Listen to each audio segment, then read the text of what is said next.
شرور أنفسنا من يهد الله فلا مضل له ومن يضلل فلا هادي له وأشهد أن لا إله إلا الله وحده لا شريك له وأشهد أن محمدا عبده ورسوله أرسله بالحق بشيرا ونذيرا بين يدي الساعة من يطع الله ورسوله فقد رشد ومن يعصهما فإنه لا يضر إلا نفسه ولا يضر الله شيئا. أعوذ بالله من الشيطان الرجيم. إن الله وملائكته يصلون على النبي يا أيها الذين آمنوا صلوا عليه وسلموا تسليما. اللهم صل على محمد عبدك ورسولك وصل على المؤمنين والمؤمنات والمسلمين والمسلمات وبارك على محمد وأزواجه وذريته.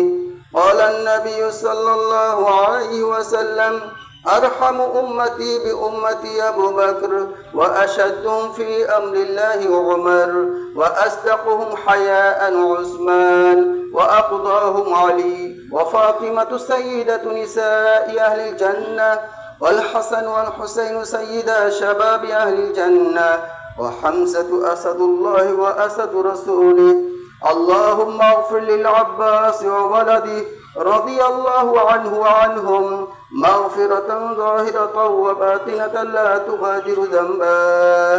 الله الله في أصحابي لا تتخذوهم غرضا من بعدي فمن أحب আমি যেন কোনোদিন ভুল নকৰো ইনশাআল্লাহ আমি প্রত্যেকেই যেন আল্লাহর হুকুম মানি নবী করিম সাল্লাল্লাহু আলাইহি ওয়াসাল্লাম তরিকা মোতাবেক চলি আল্লাহ পাকের নৈকট্য লাভ করার কারণে যেন আল্লাহ পাক আমাদের তৌফিক দান করে প্রত্যেকে কক আমিন। যে সময় শর্ট যে এইখিনি কৈ মই সামৰি মাৰিছোঁ আখিৰু দাৱানা আলহামদুলিল্লাহি ৰাব্বিল আলামিন। আজি প্ৰায় 3 বছৰেই হ'ল 100 টকাকৈ 2খন গাঁৱৰ পৰা প্ৰত্যেক ঘৰ গিৰিৰ চান্দা উঠোৱাৰ কাৰণে এটা সিদ্ধান্ত লৈছিলে, প্ৰস্তাৱ লৈছিলে। সেইমৰ্মে প্ৰতিটো ঈদতেই কৈ থকা হৈছে, কিন্তু আজিলৈকে এটি টকাও এতিয়া কমিটিক 2খন ৰাইজে দিয়া নাই। আমি জানিব পৰা মতে পাৰাবিলাকে টকা দিছে, হয়তো কেইখনমান পাৰা বাকী আছে।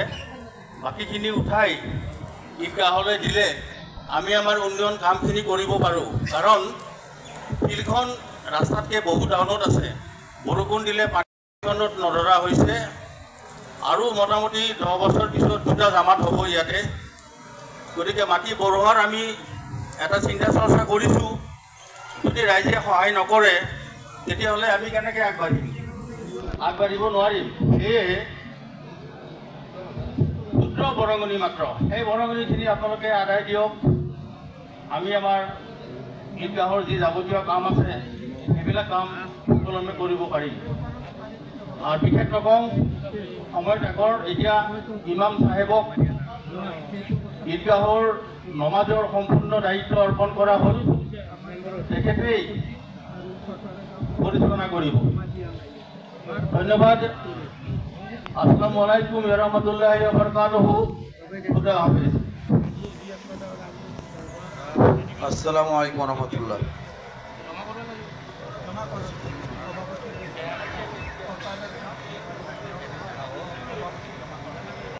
না দুনিয়াত কোনো ধৰণৰ লাভ হ'ব যিয়ে নহওক, মই 2টা আয়াত তেলাওয়াত কৰি এই আয়াতত কি কৈছে সংক্ষেপে তৰ্জমা কৰি মই মোৰ কথা সামৰিম।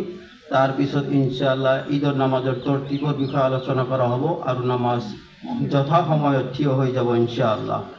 মহতৰম বুজুৰ্গ আৰু দোস্ত, আল্লাহ তাবাৰক তাআলাই পবিত্র কালামত ইরশাদ ফরমাইছে, আউযু বিল্লাহি মিনাশ শাইতানির রাজিম, বিসমিল্লাহির রহমানির রহিম।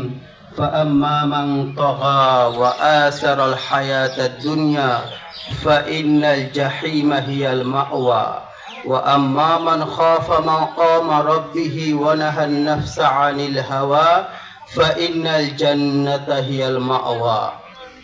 صدق الله العظيم। محترم বুজুর্গর দোস্ত, এই আয়াত দুটা চারটা আয়াত তেলাওয়াত করা হয়েছে।